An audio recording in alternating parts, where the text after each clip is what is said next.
جاي soo dhawaada waxaan gaarnay xaruntii ilkaha la kala nadiifiyay saaxiibkay waxa la sariirta kor isdiyaari la dhii soo naxtisan maasha allah waxaan in bilaawatay shaqadii ilka nadiifinta ilkahan arwaytaan marka hore say ahaayeen waa kana shaashadiisin fuulaan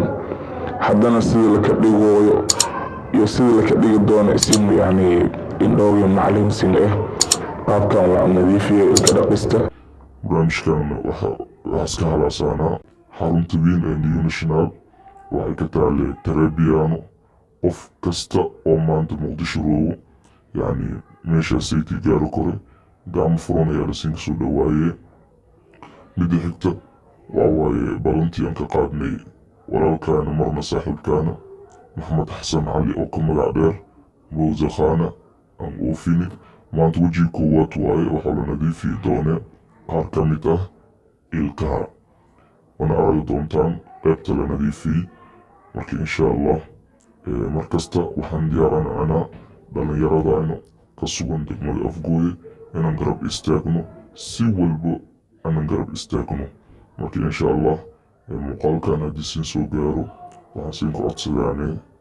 like share iyo commentii siin ku codsadaane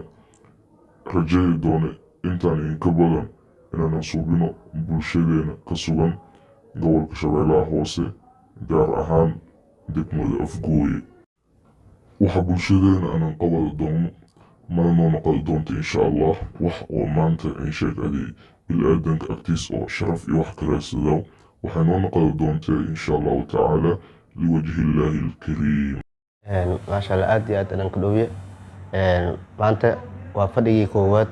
alxamdulilah wax weyn ayaa nin qabsamay waxaa nin dhimanaa fadhi lamaad fadhi saddexaad fadhi afaraad haddii ilaahayna gaarsiiyo insha allah